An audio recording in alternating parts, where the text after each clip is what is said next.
Assalamualaikum warahmatullahi wabarakatuh. Di sini saya akan jawab pertanyaan pada demonstrasi kontekstual, yaitu membuat jurnal monolog. Saya akan terlebih dahulu menerapkan mulai dari diri saya sendiri. Sebagai tindak lanjut hasil belajar, tentu saya akan pengambilan keputusan tidak berhenti di saya saja.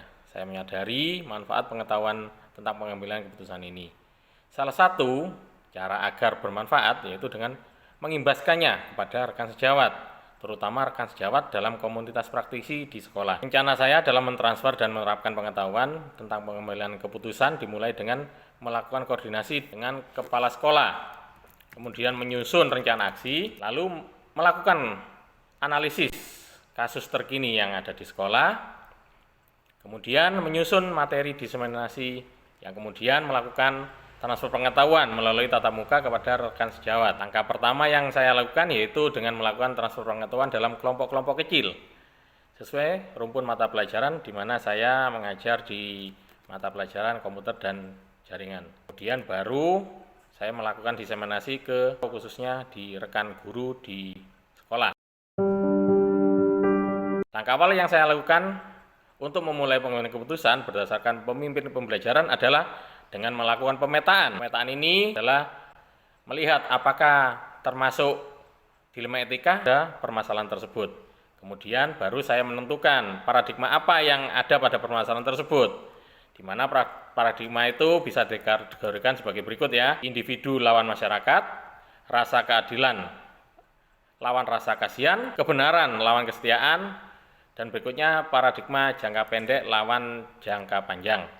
Langkah berikutnya adalah menentukan prinsip yang akan digunakan dalam membuat keputusan tersebut. Prinsip-prinsip tersebut antara lain yaitu 1.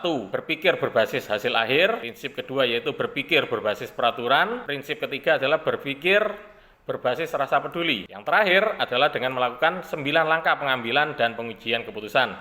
Antara lain, yang pertama menentukan nilai yang saling bertentangan pada permasalahan yang dihadapi.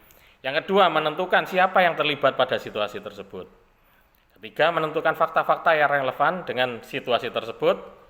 Keempat, adalah melakukan pengujian benar lawan salah dalam situasi tersebut. Dengan melakukan yang pertama, melakukan uji legal, uji regulasi, uji intuisi, uji publikasi, dan terakhir adalah uji panutan atau idola. Langkah kelima, yaitu pengujian paradigma benar lawan benar. Yang keenam, melakukan prinsip resolusi.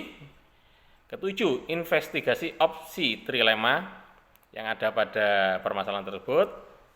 Ada apa tidak opsi penyelesaian masalah yang ketiga, itu namanya opsi trilema. Berikutnya yaitu kedelapan, membuat keputusan. Kesembilan, yaitu melihat lagi keputusan yang sudah dibuat dan merefleksikannya. Jadi saya di sini akan menerapkan langkah-langkah pengambilan keputusan sebagai pemimpin pembelajaran, memahami modul ini. Ya, jadi setelah saya memahami dan juga ketika dihadapkan pada situasi dilema etika dan memerlukan pengambilan keputusan yang mampu mengimbangi antara dua pihak yang memerlukan penyelesaian tersebut. Jadi dua pihak tersebut secara tepat dan efektif tidak merugikan salah satunya dan membuat orang-orang lingkungan saya merasa nyaman dan tenang.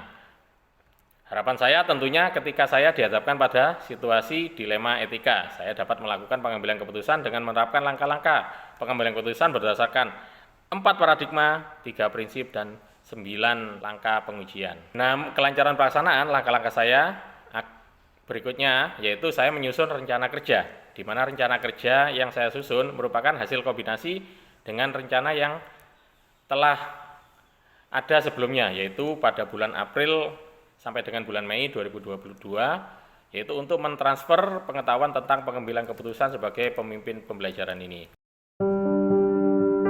Saya sangat membutuhkan dukungan dari rekan sejawat komunitas praktisi. Guna kelancaran juga saya membutuhkan pendampingan dari kepala sekolah dan sesama calon guru penggerak, guru BK, dan wali kelas.